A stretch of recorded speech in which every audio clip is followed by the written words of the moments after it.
Bonjour à toutes, bonjour à tous, bonjour Amine, notre metteur en ondes, bonjour Chantal, Bonjour André. pour ce nouveau numéro de Jeux de scène, l'émission de Radio Soleil consacrée à l'actualité du spectacle vivant en général et du théâtre en particulier. Alors, à l'affiche aujourd'hui, je vous parlerai de Moins que rien. C'est d'après Wojciech de Jean Bruckner que j'ai vu au théâtre 14. C'est Eugène Durif qui a réécrit, Karel Prugnot qui met en scène avec Bertrand de Roffignac. Le révisor de Nikolai Gogol, c'est une mise en scène de Ronan Rivière au théâtre Ranelagh. Les fausses confidences, c'est Marivaux avec une superbe mise en scène d'Alain et c'est au théâtre des Amandiers de Nanterre. Machine de cirque, écriture et mise en scène Vincent Dubé avec les autres circassiens à la Scala de Paris. Et puis, je vous parlerai de deux sœurs, d'Océane Mosas, et que j'ai vues au plateau sauvage. Les gros patinent bien de Olivier Martin-Salvant et Pierre Guillois au théâtre Saint-Georges. Oui, les deux sœurs, c'est de Marine Bachot Nguyen, jouée par Océane Mosas. Moins que rien, donc on part de Wojciech et on arrive à l'écriture d'Eugène Durif. Oui, alors on sait que cette pièce de cet auteur qui est mort à 20 et quelques années, qui nous a laissé peu de choses, mais formidable, il y a ce Wojciech qui est une sorte de brouillon. C'est-à-dire qu'on a une dizaine de scènes, mais on ne sait pas exactement dans quel ordre. Et donc, c'est quand même l'histoire de l'aveu. De l'aveu, un jeune soldat qui est un peu le souffre-douleur de sa hiérarchie, qui aussi vu par un docteur, comment lui faire avouer le meurtre de sa femme. Donc on a diverses formes de torture peut-être. Enfin bon, Eugène Durif a repris ça sous forme d'un monologue, mais c'est un monologue qui peut s'extérioriser, c'est-à-dire que on va pas avoir un seul en scène. On va avoir ce personnage, évidemment important, le personnage de Wojciech, mais il y aura d'autres acteurs qui joueront tour à tour d'autres soldats, le médecin, etc. Et, mais c'est quand même celui qui parle, même s'il a différentes voix, celui qui parle, c'est Bertrand de Roffignac qui joue Wojciech. Alors, bon, la scénographie est très particulière. Bon, je ne sais pas si je dois trop dévoiler, mais il y a quelque chose qui a un rapport avec une sorte de temporalité, quelque chose qui va augmenter au fur et à mesure et qui va mettre à mal ce personnage. Et donc, on a cette tension dramatique de cette progression. Et puis, je dois dire que Bertrand de Roffignac, heureusement, parce que sinon ce serait vraiment nécessaire, joue très bien. Et ce que j'ai apprécié, c'est qu'il est capable de faire ses voix intérieures et de jouer comme de l'intérieur différents personnages, mais en les jouant vraiment avec sa voix intérieure différente. Donc c'est un spectacle qui dérange, je trouve, parce que il met en relation, je ne sais pas moi, la société d'une part, l'aveu d'autre part, donc la justice et l'injustice d'une certaine manière, le manque de justice lié à la société. Et le héros, c'est le criminel finalement, puisque il résiste à la torture. Bon, donc voilà, j'ai trouvé ça très très intéressant, avec quelque chose d'assez moderne dans la conception. Euh, voilà, une sorte de fantaisie burlesque en même temps et en même temps quelque chose d'autre. Donc c'est à voir au théâtre 14. Chantal. Oui, moi je suis allée du côté de Nikolai Gogol. C'est dans une mise en scène de Ronan Rivière, le Révisor. Bon, on connaît l'histoire hein, en Russie. On est dans une province très lointaine. Et il se trouve qu'il y a un jeune qui vient de Saint-Pétersbourg et il va être pris pour un inspecteur général pour le Révisor. Donc le gouverneur et tous les notables vont essayer de tout faire pour donner bien une bonne impression de la ville, pour faire croire à celui qu'ils prennent pour un inspecteur général que cette ville est bien gérée. Donc en fait, l'écriture dramatique fonctionne admirablement bien parce que ça joue sur la double énonciation, ce qui veut dire que nous, spectateurs, nous savons ce qu'il en est, tandis que les personnages, eh bien, ne savent rien. Et c'est une fable que je trouve extrêmement cruelle, parce qu'il y a quand même derrière ça la peur de la Sibérie. Alors moi, j'ai apprécié fortement la scénographie de Ronan Rivière. Pourquoi ? Parce qu'il a choisi de représenter un espace scénique en déséquilibre. Le mobilier, les tables, les chaises n'ont pas des pieds à la même hauteur, donc ça crée des plans inclinés. La fenêtre est de travers, donc ça a une grande valeur symbolique puisque, eh bien, pour les acteurs, il y a une sorte de difficulté. J'ai beaucoup aimé aussi les changements de décor parce qu'on va promener ce révisor d'une institution à l'autre. C'est vraiment très bien fait. Et les comédiens sont très bien. Alors c'est, comment s'appelle-t-il ? C'est Cohen qui joue le gouverneur et il a une forte présence, il y a un jeu excessif, c'est très bien parce qu'il a une présence vraiment dans la voix. Et il y a des moments, on a des arrêts sur des situations collectives et ça fonctionne très bien. C'est, je crois, Renan qui est le révisor. Et lui, il est un peu plus fluet, il est un peu plus sec. Et on comprend très bien que le gouverneur, lui, il est tellement, et les notables d'ailleurs, ils sont tellement aveuglés qu'ils n'arrivent pas du tout à comprendre la réalité, le malentendu qui a été créé d'ailleurs par la fille du gouverneur.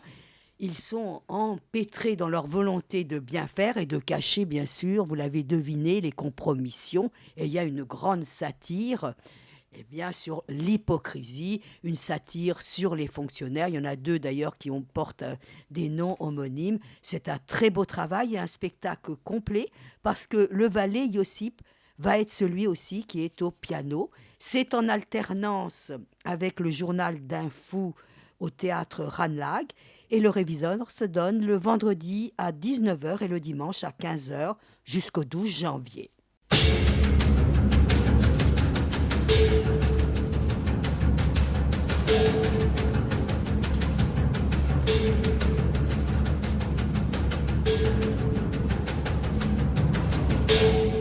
Les fausses confidences de Marivaux dans la mise en scène d'Alain Françon. Oui, c'est là qu'on voit la puissance d'un grand metteur en scène. Parce que je crois que le grand metteur en scène, et surtout le grand directeur d'acteurs, enfin tout, qui est Françon, nous permet de toucher vraiment à l'essentialité et à la force de Marivaux. Donc, bon, il y a un contexte social. On est au XVIIIe siècle, hein, et même si Marivaux n'est pas dans les Lumières, il les côtoie. Et donc, il y a une ironie par rapport à ce problème de la grande bourgeoise veuve tentée d'épouser un noble, et puis cet intendant qui... alors, évidemment, hein, d'habitude, il se fait passer pour un intendant, puisque il est lui-même de bonne famille, sauf que il n'a pas d'argent. Et que la riche veuve, elle, en a, Araminte. Et donc, Dorante, lui, donc, est tombé fou amoureux d'Araminte en la voyant à l'opéra. Et c'est pour ça qu'il va se faire passer, il va demander de devenir son intendant, et il n'attend rien. Et c'est Dubois le grand calculateur comment dire, trouver les moyens de, artificiellement, enfin, de rendre Araminthe amoureuse de Dorante. Bon, alors évidemment, tout ça, ça peut paraître comme ça assez superficiel quand c'est raconté par moi. Mais quand c'est mis en scène par Françon, ça devient génial. Je ne sais pas ce qu'il a. Alors d'abord, le choix des acteurs. Hein. Ils sont tous excellents. Hein. Je sais pas, enfin, c'est vraiment extraordinaire. Hein. Il y a pas, ils jouent ensemble, ils se donnent la réplique. C'est magnifique. Je sais pas, peut-être, je vais citer quelqu'un qui n'a pas le rôle principal, mais que j'ai adoré, qui est Madame Arcante, Dominique Valadier. Comme par exemple, hein, bon, je sais pas, moi, Gilles Privat, Dubois. Voilà évidemment, c'est des pointures.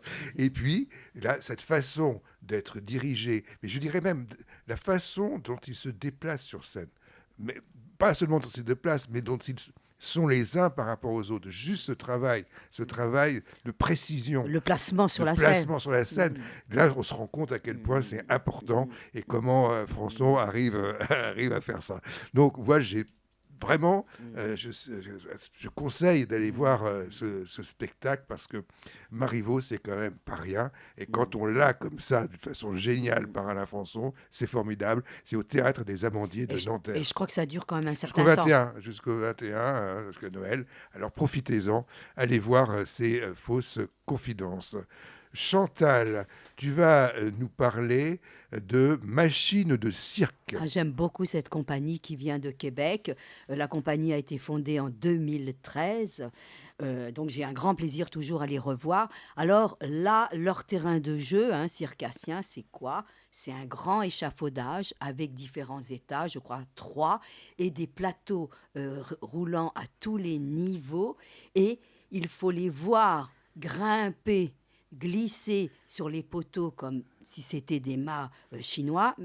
Mais ce qui est beau dans ce travail, c'est que le tout est toujours fait en synchro, à 2, à 3, à plusieurs, tous ensemble. Il y a dans leur spectacle, il y a toujours, j'ai envie de dire, un numéro de premier plan spectaculaire, mais avec un second plan où on a des interventions mineures d'autres circassiens, mais réalisées avec un grand professionnalisme. Alors, c'est ça qui m'a complètement séduite, c'est du nouveau cirque. Et le numéro de prouesse n'est jamais, je le répète, n'est jamais réalisé en solitaire. C'est plus que de la solidarité, comme on voit au cirque, mais c'est intégré à une chorégraphie circassienne. Et j'ai envie de dire que les autres sont les premiers témoins de la virtuosité du numéro et ça oriente notre regard de spectateur. Je pourrais donner de nombreux exemples. Par exemple, le numéro de vélo, c'est comme un circassien. Il y a un circassien qui domine dans ce vélo. Eh bien, les autres, par leurs différentes aides, vont rendre l'ensemble extrêmement fluide, extrêmement poétique. Une entrée en trapèze se fait pas de manière ordinaire. Il peut y avoir un changement de costume avec l'aide d'un partenaire. Donc, on a une vraie théâtralisation grâce à des acrobaties scéniques, mais qui expriment des états d'âme, des états psychologiques, la rivalité, la compétition, la colère, l'entraide, le partage. Ils ont vraiment un grand sens de la situation et une belle pratique du mime. Leur corps n'est pas que physique, il est expressif. Alors, on a une scène, par exemple, narcissique avec une photo Polaroid. On va avoir une scène de nudité extrêmement drôle où il se pique les serviettes. On a une scène de jonglage qui rappelle le film muet. Il y a une rencontre amoureuse où ce sont les corps qui font les mobiliers. La machine de cirque, c'est pas simplement du cirque, c'est aussi une machine à musique, mais complètement inventive, avec un musicien aux percussions qui est aussi intégré. Donc, bien évidemment, moi j'ai eu les frissons du cirque parce qu'ils prennent des risques. Hein. Sur cette petite scène, il y a les trapèzes. C'est innovant, c'est intelligent, c'est plein d'humour. Et leur principe, c'est d'occuper tout l'espace. Et moi, j'ai été impressionnée par leur énergie et j'ai été séduite par l'harmonie gestuelle. Pour moi, c'était une symphonie circassienne. Vous pouvez y aller, ça se donne jusqu'au 5 janvier. Il y a plusieurs horaires. Regardez, c'est à la Scala de Paris.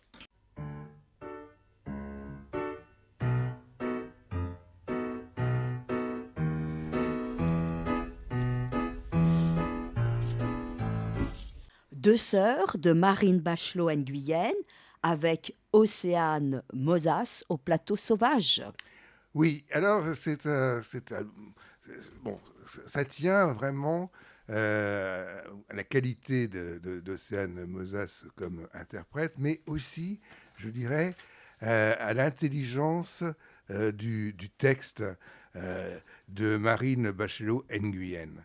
Euh, Elle part à la recherche de deux sœurs, mais peut-être elle part à la recherche aussi de ses origines, de sa propre sœur, de ça. Parce que voilà, au départ, c'est les deux dans un village du Nord-Vietnam. C'est historique, hein, c'est au moment où le Vietnam est occupé par les Chinois.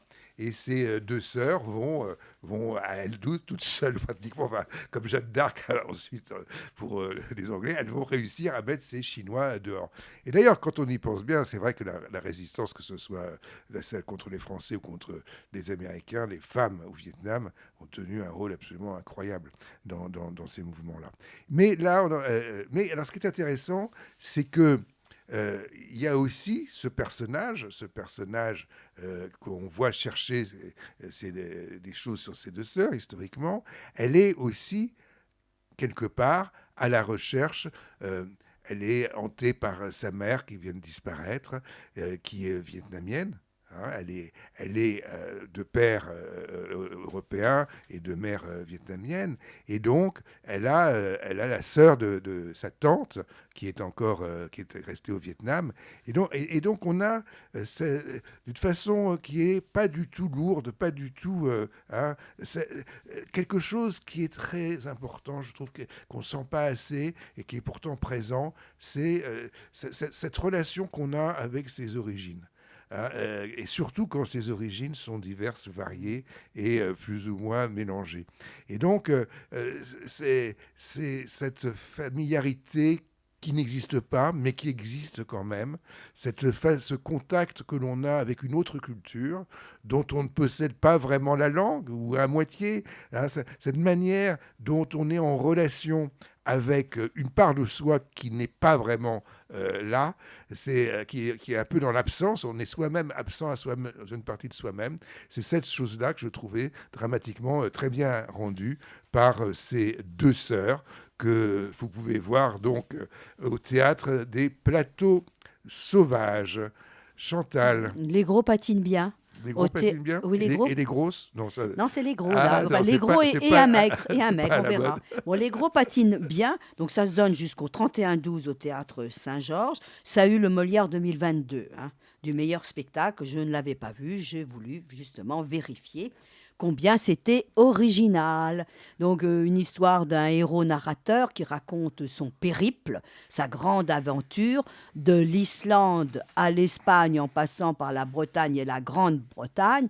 Il fait un peu l'acteur shakespearien, il parle alors dans une langue qu'on a du mal à comprendre, peut-être de l'islandais, peut-être de l'anglais. Il est assis sur sa chaise et au cœur de l'histoire, eh bien, il y a, c'est peut-être lui ou son ancêtre, une histoire, une malédiction, une sirène qu'il avait péché par erreur et qu'il tombe amoureux. Ils sont deux.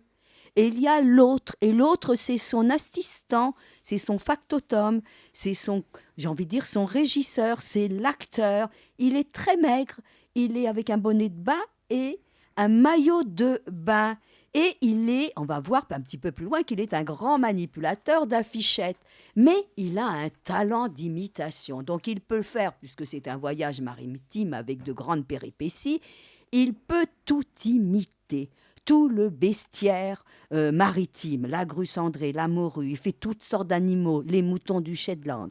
Il peut nous faire croire aux éléments naturels, la brume, le vent, il est même les hydrocarbures. Il faut voir comment il fait le phare. Il est très très bien. Mais ce qui est très original, Il y a un bébé qui est positif. non, qui est très positif, et peut-être ça va t'évoquer quelque chose, tout est matérialisé par des cartons aux formes diverses pour représenter les objets, le décor, mais aussi le costume, la queue de la sirène.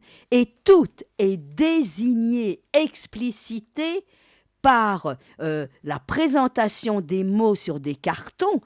Mais ce qui est intéressant, c'est que les cartons changent de forme selon ce qu'ils veulent signifier. Alors, par exemple, j'ai trouvé que c'était extrêmement beau. Le cargo, pour nous montrer l'éloignement du cargo, on va avoir 4 affichettes en carton avec des mots écrits de plus en plus petits. Et c'est vraiment très, très beau. Et celui qu'on dit le gros qui reste assis sur sa chaise, il ne change que ses chaussures parce qu'il change de milieu. Lui, il joue sur les stéréotypes des différents pays, il chante des chansons folkloriques. C'est fondé, tu l'as deviné, sur le comique de répétition et on est surpris par le rythme, la quantité de cartons qu'ils utilisent. Et il y a un final qui est superbe parce que l'aventure se termine au fond des abysses. Véritablement, écoutez, les fêtes s'approchent. Vous avez jusqu'au 31-12 pour aller voir Les Gros patinent bien. Au Théâtre Saint-Georges. Je vous ai parlé aussi de deux sœurs, mais là, il faut vous dépêcher parce que ça ne se dure pas très longtemps. Mais c'est au Théâtre des Plateaux Sauvages. Ne manquez pas, si vous ne les connaissez pas, La Machine de cirque, écriture du spectacle, mise en scène Vincent Dubé avec tous les autres circassiens à la Scala Paris. Alors, des fausses confidences vraiment formidables, mises en scène par Alain Françon. Vraiment, c'est un grand moment. Allez voir ça au Théâtre des Amandiers de Nanterre. Et une réussite avec Le Réviseur de Nikolai Gogol dans la mise en scène de Ronan Rivière au Théâtre Ranelagh le vendredi à 19h et le dimanche à 15h. Et ne loupez pas non plus Moins que rien, d'après Wojciech de Bruckner, c'est Eugène Durif, mise en scène de Karel Prugnot, et c'est Bertrand de Roffin qui joue cela. C'est au Théâtre 14. Voilà, et nous on se retrouve la semaine prochaine pour de nouvelles aventures dramatiques, c'est-à-dire théâtrales. Au revoir.